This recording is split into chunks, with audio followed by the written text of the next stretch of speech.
Hey, it's Chris Bowling. Chris Fire. Brad Johnson here. Hi, Brett. Bottom line Thursday.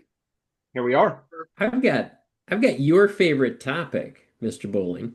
And I don't think we've ever talked Just about for you. Oh, we've anything talked has about to it, but do this is gonna be even better. with Maybe. PBM. We're gonna call it a PBM shakeup because I Oh, know your Ooh. love for the love big three. shakeup. So we're talking, well, maybe it'll go unnamed again. I'm not a big fan of getting sued.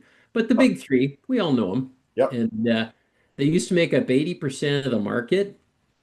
And so, but there was and I'm going to cite the source, give them credit for the good work. Fierce Healthcare, which is a publication, and they Okay. picked up on a survey by the National Alliance of Healthcare Purchasing Coalition. So, anyhow, that coalition is made up of a lot of different employer coalitions nationwide, and collectively their Okay. members make up, I think, about half of the employment-based purchasing. So a Oh, lot, Okay. decent.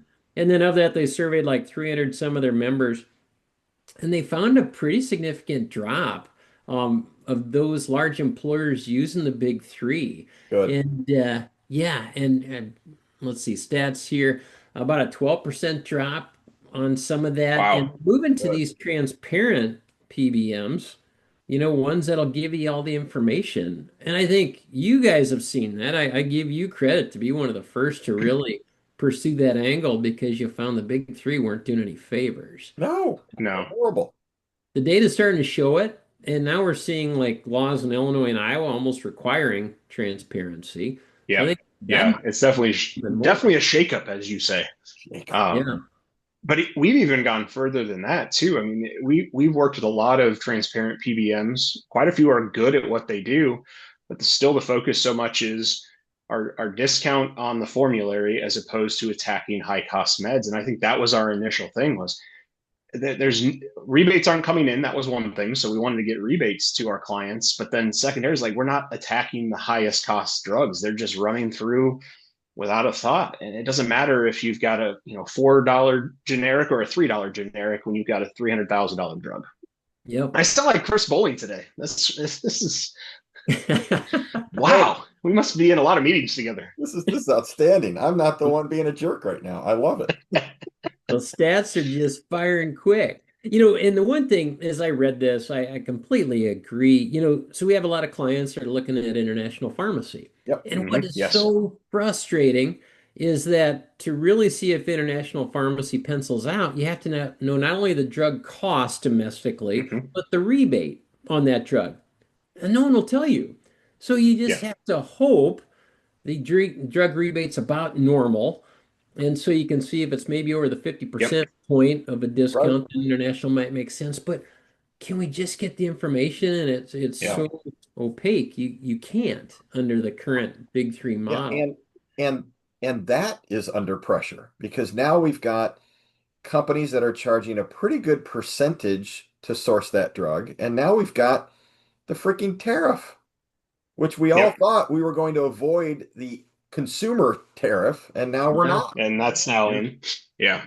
So Yeah. it's getting to the point where it's like, what's next? We got to find something Yeah. next that's not going to be sourcing it from a country that's got a 25% tariff on it. Yeah. Yeah. Well, at least it does today. Yeah. May not tomorrow. Let's make this deal. I'll keep doing research and you guys keep finding those good ideas. That's you I guys are like good. I it. like it. I I like like it. Yeah, because I mean, Brad, when you think about it, the best performing PBM that we're working with today is transparent enough to be able to say, all right, it's cheaper through Canada or manufacturer, or here's the rebate. And often we are steering a member to the brand name with the rebate because it's the lowest net cost. You never see that anywhere Yeah. else. It's all rebate discussion and nothing else. It's Right. great because if you Well, can get with the right PBM that can give you all of those options, because they know what their rebate is. They just don't tell yeah. the Yeah. big three doesn't really tell you what their rebates are, and Yeah. they're all Yeah. using rebate aggregators. So you might say, oh, well, I want to be with the big three because they get a bigger rebate. No, all the 10,000 little bitty baby PBMs are now going to one big aggregator to get those big rebates. But I just love that, Yeah. yeah, they're telling us what the rebate is. So here's the net cost of the drug if we fill it at wherever pharmacy we want. And then here's manufacturing assistance, assuming that that would fall in, patient assistance, assuming that your patient can qualify. And then if we source it from Canada, Australia, Europe, anywhere of those, it's about as transparent as we can get. And I'm glad the big three are losing percentage. I hope they freaking lose another 50% because they're crappy at what they do. There we go. I was waiting for There it. it is. So I was There we waiting are. for just On for that note, I somebody. don't have anything else to say. Stop buying from the big three. That's my it's gonna be my bumper sticker. Stop buying from the big three. I think it'll fit. You have to pick the right font, but yeah, it should fit. I'll work All on the way that. across the back window. Yeah. Tally will be Thank Tally will figure it out. She's really good at that stuff. Perfect. Yes. Thank you, Brad, as always. All Good to right. see you guys. See you next time. Yep. Bye-bye. Bye.